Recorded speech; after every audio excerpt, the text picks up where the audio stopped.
Alright, so I want to go over one more proof, and this is a proof that was discovered by the Greeks thousands of years ago. And it has to do with numbers that can be written as fractions. So if we have a number that can be written as a ratio of two integers, say p and q, where both of these are whole numbers, that's called a rational number. For example, the number 2/3 is rational. The number -4/21 is rational, right? Because it's an integer over an integer. But pi is not rational. It's approximately 314 over 100, but that's not exactly pi. And the proof that pi is not rational is fairly sophisticated. But we're going to tackle something a little simpler. So prove that the square root of 2 is irrational. Okay, that it cannot be written as a ratio of two integers. And we're going to do a proof by contradiction. So assume square root of 2 equals a over b.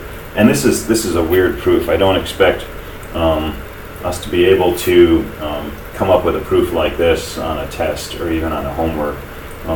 There's no clear reason why this proof works. The people who discovered this originally were very clever and had a lot of time on their hands, I believe. So, but this is a cool proof to see anyway. So assume the square root of 2 can be written as a over b. So a comma b are integers, and let's also assume a comma b have no common factor. So a over b is in its simplest form. And if you can write a number as a fraction, you can always reduce it to a simplest form, find the largest common factor, divide it out. So we do that in grade school when we do fractions. So we're assuming that square root of 2 is a over b, where a and b don't have any factor in common.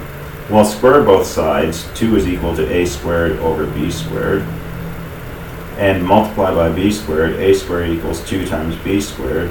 Therefore, a squared is even. And we'll be able to prove later that if a squared is even, therefore a is even.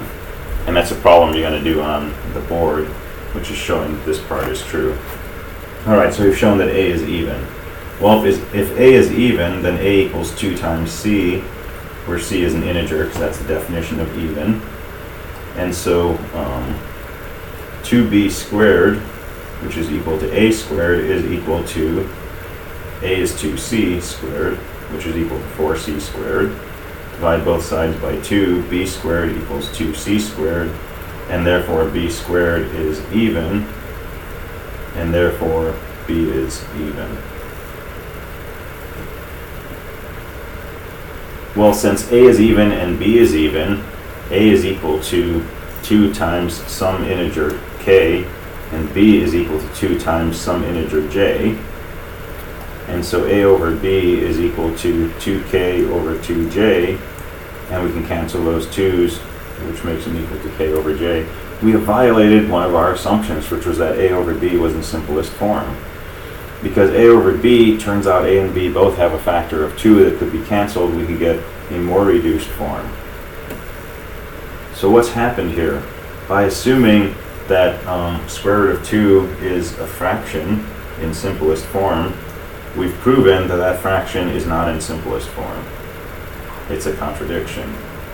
Therefore, square root of 2 cannot be written as a over b, so square root of 2 is irrational, which is what we were asked to demonstrate. Right? And again, this is just another example of a contrapositive, right? Since this assumption leads to an absurdity, which is that a over b is in simplest form and a over b is not in simplest form, right? This assumption must have been incorrect. So that's a proof the Greeks discovered, and it kind of ruined their day because the Greeks worshipped numbers and they thought that whole numbers were what the universe was made of, whole numbers and ratios of whole numbers. And then they found out that something as simple as a square with length 1 on each side as a diagonal. They knew it was length square root 2, right? Pythagorean theorem, Pythagoras agreed. But this distance could not be written as a fraction of whole numbers. And that kind of threw a wrinkle into the whole mythology of whole numbers. And one of the people from Pythagorean's cult apparently told some people about this proof, and the other members took him out on a boat and pushed him into the ocean to try to silence him.